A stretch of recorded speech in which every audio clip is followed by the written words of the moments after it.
All right, thank you so much, Carrie. Well, Port Arthur-born artist Robert Rauschenberg is being celebrated 100 years after his birth. The McFaddin-Ward House Museum is hosting a free lecture Thursday on his life, legacy, and Texas roots. Sarah Parker, no stranger to 12 News Midday, is here with a preview. Sarah, it's good to see you. Always glad to be here.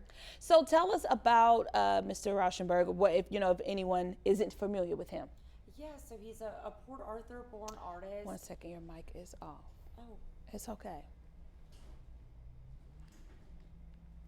Can you hear me now? What about now? Can you hear me now? Oh no. All right, we're good to go. Okay. Okay, so Sorry. tell us about, it's all good. Tell us about Robert Rauschenberg. Yes, so he's a Port Arthur-born artist. He had about 6 decades long career, just really revolutionary with his artwork. He mixed mediums, so he did painting, sculpting, a lot of other things like printmaking. He had this really famous series called Combines, where he was living in New York working as an artist, and he would find items on the street around the city, things that people had discarded, and he incorporated them into his work. So he really pushed the bounds of what art is and what it means, and has gone on to continue to influence artists today. What about his work, connected with the McFaddin-Ward House to the point where you guys wanted to do a lecture?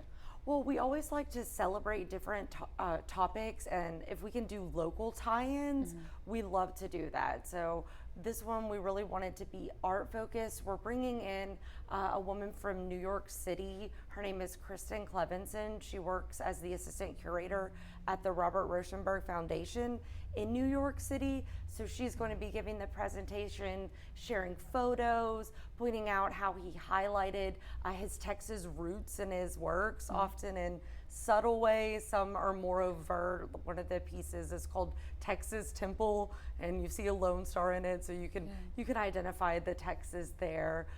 So she'll be sharing a lot about his career, his legacy, how he was different as an artist. And we've also collaborated with the Museum of the Gulf Coast.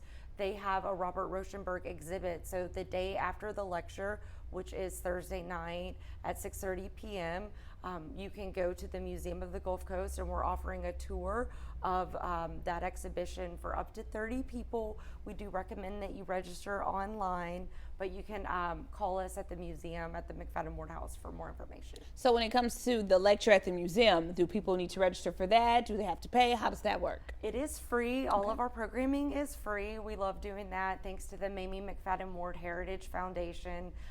You can come, the doors open at 6 p.m. Seating in our lecture hall is limited, so we always recommend arriving early.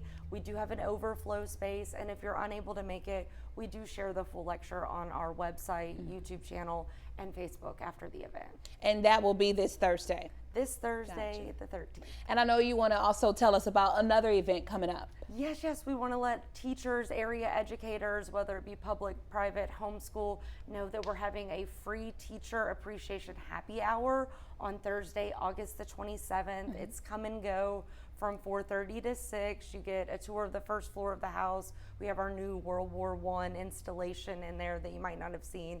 Get some drinks, some prizes, make connections for field trips and ways we can collaborate. All right, well, always a pleasure to have you on the show. Thank you so much, Sarah. Glad to be here.